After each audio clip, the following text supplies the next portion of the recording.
알쏭달쏭 생활법률 시간입니다. 정확한 법률 지식과 다양한 사례로 우리 일상 속의 법률 상식을 더해보는 시간인데 오늘도 변함없이 더썬 법률사무소의 선동인 변호사와 함께했습니다. 안녕하십니까? 네, 안녕하세요. 반갑습니다. 오늘 내용은 어떤 내용인가요?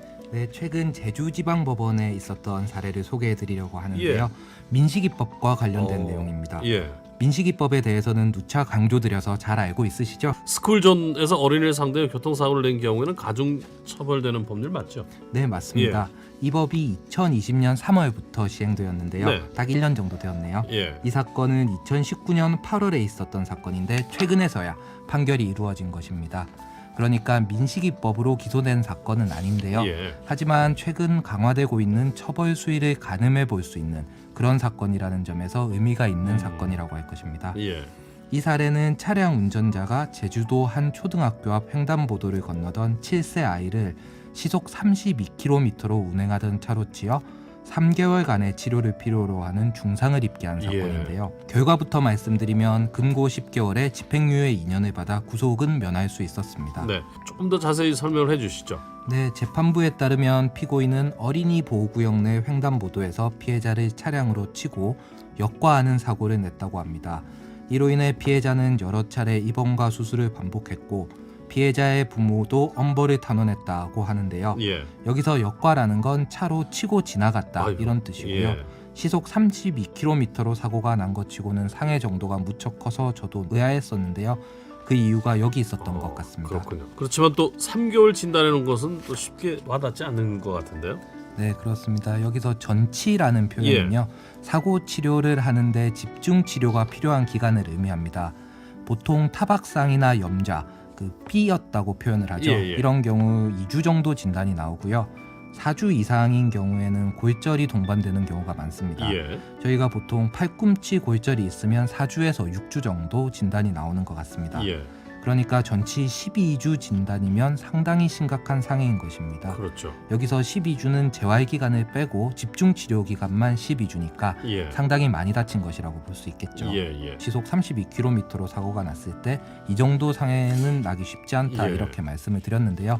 역과, 그러니까 치고 지나갔기 때문에 이 정도 피해가 생긴 것 같습니다. 네, 피해자 입장에서는 부모님이나 아이나 심각한 그런 상태라고 할 수 있는데요. 재판 결과는 불구속으로 결론이 났지 않습니까? 어떤 참고될 만한 점들이 있었을까요? 네, 역시 재판부에 따르면 이 사건의 경우 차량이 종합보험에 가입되어 있었고 그 운전자가 아무런 형사처벌이 없었다. 그러니까 초범이었다는 점을 감안해서 형을 정했다고 합니다. 피해자의 피해 정도가 중하고 합의도 되지 않은 것으로 보이는데 구속이 안 된 것 아마 이렇게 유리한 사정이 고려되었기 때문인 것으로 보입니다. 또한 민식이법 개정 전에 발생한 사건이라는 점도 어느 정도 고려가 되어서 징역형은 피할 수 있지 않았을까 싶기도 합니다. 근데 만약에 이 사건이 민식이법이 적용이 됐다면은 구속되지 않았을까요?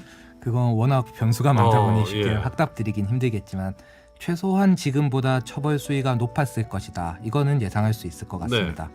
그 민식이법에 대해서 과잉 처벌이다 이런 이야기도 많은데요. 이 사건도 피해자가 역과되지만 않았다면 전치 12주까지는 나오지 않았을 것이라는 점에서 감속 운전의 중요성을 일깨우는 사례라고도 볼 수 있을 것 같습니다.